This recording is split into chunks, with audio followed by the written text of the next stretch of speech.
والآن يا شام حرف السين. حرف السين له أسنان. له أسنان. بصي بيضحك لك وله أسنان. له أسنان. 3 أسنان. 3 أسنان. 3 أسنان.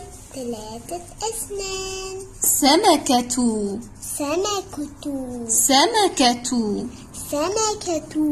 سلة. سلة. سمكة. سمكة. سمكة. سمكة. سلة. سلة. سلة. سلة. سيارة. سيارة. سيارة. سيارة. سيارة. سيارة. سحاب. سحاب. سحاب. سحاب. تحبي تعرفي قصة حرف السين؟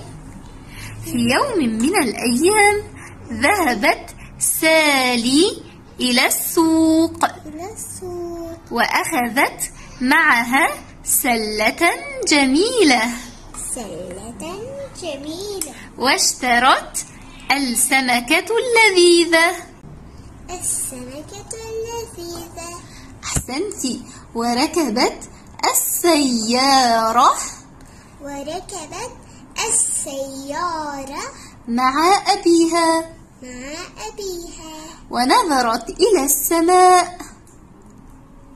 نظرت إلى السماء.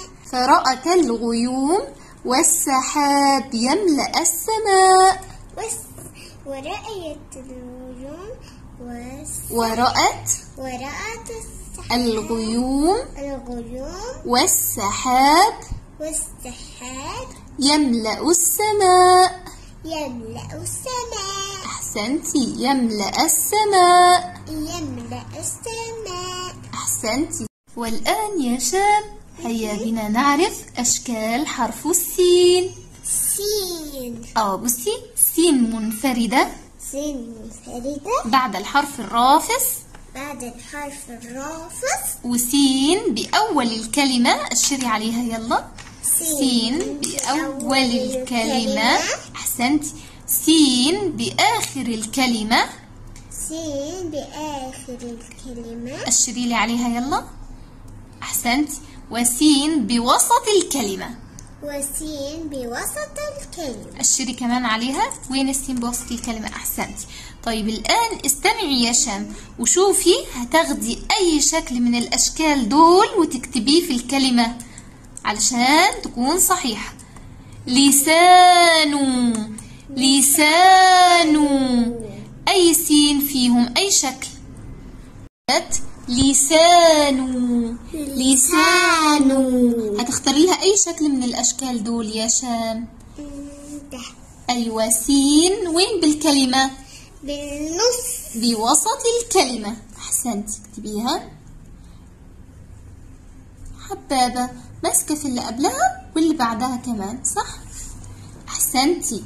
طيب والكلمة التي بعدها؟ رأس. رأس. هتختاري لها أي شكل من الأشكال. هي الهمزة رافصة ولا حبابة؟ رافصة. رافصة. هتختاري لها الشكل المنفرد. سين منفردة. منفردة. منفردة. منفردة. أحسنتي. طيب وسمكة. سمكة. أول حرف نطقته هو حرف الإيه؟ سمكة. يبقى في أول الكلمة. فين في الكلمة؟ أول الكلمة.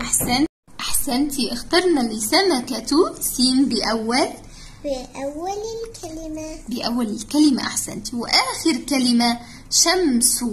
شمس. هتختاري لها الشكل اللي ضم. سين بالآخر الكلمة ولكن تتصل بالأحرف التي قبلها صح؟ صح. لأن قبلها الميم. هي الميم من الأحرف الرافصة؟ لا. أيوة. أحسنتي. هي حبوبة. حبوبة. شطورة. حبوبة زي شام. شطورة ما شاء الله.